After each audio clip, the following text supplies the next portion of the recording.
Your Excellencies, distinguished guests, ladies and gentlemen, thank you for the invitation to speak at this year's forum of the Center for European Policy Analysis. The overarching theme you have chosen to discuss during these 2 days, and namely the role of leaders in today's contested world, is one that will shape the future of our communities and our relations with each other. We all know that the international rules-based order is currently challenged. The very fabric of democracy is put under question by authoritarian regimes that sometimes can prove more effective at providing quick fixes for problems that otherwise are difficult to solve. This affects both states with strong and weaker institutions. No state is exempted from the threats that democracies have to face today. I would like to focus my address today by sharing with you the example of my own country, the Republic of Moldova. How we managed to get rid of a captured state, what lessons we have learned for ourselves that could be also useful to the others, and how we intend to continue to safeguard and consolidate our young democracy. A month ago, Moldova marked 30 years of independence. These were challenging 3 decades, in which we tried to learn from best international practices how to govern ourselves and build a functional democratic state. We weren't always successful. We passed all written laws, but they largely remained on paper. Our institutions, which were set up based on best practices, were frequently abused. The state could not deliver quality public services. The economy was stifled by monopolies and corruption. As a result, for years, many Moldovans fled the country in search of a better future. Yet, despite difficult times, our citizens did not give up on democracy. We consistently rejected autocratic tendencies of ruling elites, resisted attempts at oligarchic rule, and denounced corrupt practices that impoverished many while enriching only a few.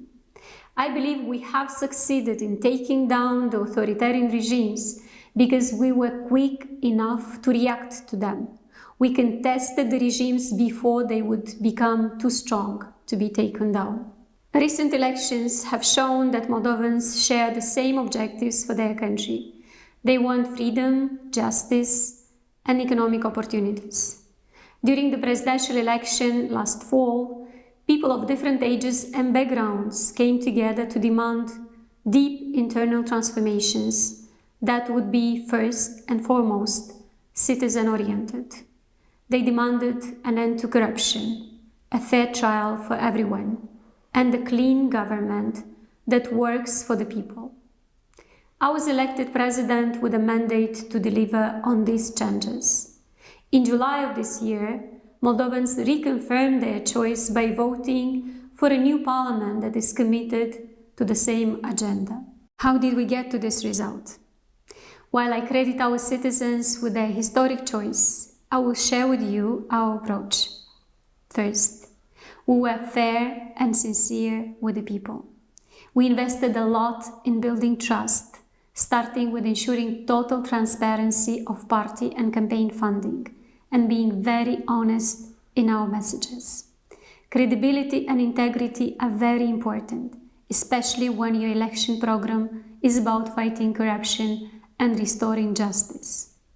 Second, we had the courage to believe, and we worked hard to convince the voters to believe that we can prevail over the corrupt system. Third, unlike other politicians who would divide the society, especially on geopolitical reasons, to collect votes, we came up with a unifying agenda people could get behind. We came together as a team of professionals with integrity as a core value. We recruited energetic, courageous, young people who believe in their country and are ready to work tirelessly to change it for the better. And last but not least, we worked closely with civil society organizations and with our international partners who were just as interested in providing stability and democratization in our region. Our efforts yielded results, but it also gave us valuable lessons about how democracy works. I believe these lessons will ring true in many countries. First, as we have seen time and again, corruption erodes democracy at its core. Corruption makes states poorer and its institutions weaker. It erodes people's trust in their state and its institutions. My country lost tremendous amounts in illicit financial flows through graft, money laundering, and smuggling over the past 30 years. At the same time, as we look at the recent wave of populism across the globe, we can also see that democratic processes are not irreversible, not even in consolidated democracies. In order to deal with the tides of change, we need to strengthen our institutions. We need to become more resilient. Second, building institutions takes time. For Moldova, equally to other countries in the post-Soviet space, 30 years were not quite enough. But investing in institutions that can withstand political shocks is the best thing we can do for our system to hold strong. In that sense, we as politicians must be able to juggle election cycles having long-term goals in mind, growing new generations of leaders, consolidating critical thinking in our society, building independent and accountable institutions, encouraging innovation and research. These are no easy tasks, particularly for young democracies, but we have no other choice. Third, we learned that democracy is fragile against newly emerging tools. Social media platforms have been important global tools for mobilization and democratic organizing, but they can also easily become venues for spreading disinformation that has come to interfere with legitimate political processes such as elections in some countries. These have also harmed Moldova. Still, we have won the last 2 elections despite a lot of fake news and disinformation. I'm wondering whether this happened because Moldovans acquired some immunity to fake news or just because there was too much of it. If we want democracy to thrive, we must work together to prevent information abuse. We must build more resilient societies where our people could better deal with sophisticated tools of manipulation. This means investing more in media education. Fourth, democracies cannot thrive in insecurity. We are concerned with the numerous conflicts arising in the world, in particular with the worsening security situation in our region, in the Black Sea region. As I mentioned during my address to the United Nations General Assembly last week, we are committed to a peaceful resolution of the conflict in the Transnistrian region that would result in a functional and thriving democratic state. More broadly, we want peace and stability in our backyard and in the region as a whole. These are essential prerequisites for the sustainable development of our society and economy. Democracy prevailed in Moldova against many odds, thanks to our people, thanks to their courage to demand a life in dignity and without fear.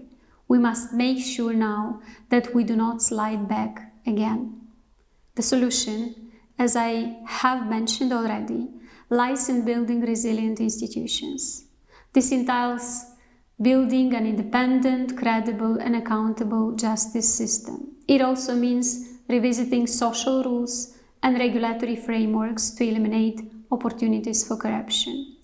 It means strengthening independent media and engaging more with civil society. A resilient democracy works if it is based on a citizen-driven agenda and when its oversight institutions can effectively prevent abuse.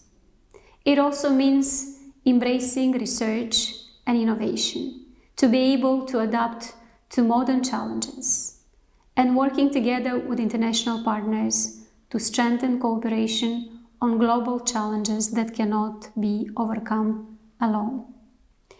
If done right, these measures will restore and strengthen people's trust in democracy again, For a vibrant democracy, trust is the most important precondition of all. In this regard, our number one priority now is to rebuild the trust of Moldovan citizens in their state. We will do so by reducing corruption, cleaning up our public and political systems, and giving the country a chance at a proper, sustainable development. We are also working on rebuilding our rule of law institutions. Every person in Moldova must know that they will get a fair trial and that the court rulings are no longer for sale to the highest bidder. This will lay the foundation also for economic growth and investment. It will allow us to invest in our people by providing better education, healthcare, and infrastructure. We are set to do just that. We must rebuild trust between citizens and state if we want to make Moldova a good place to live in. Many of those who exploited Moldova's resources for years fled the country and took what they stole with them. Some still harbor the idea of coming back or continuing to extract wealth from operating corruption schemes in our shores. I call on our partners to work together to make them stop.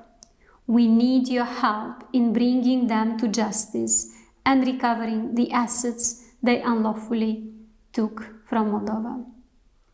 Ladies and gentlemen, what we learned in 30 years since independence is that democracy is a process rather than a final destination. It can be both resilient and fragile at the same time if institutions are not properly tailored to the fabric of a society.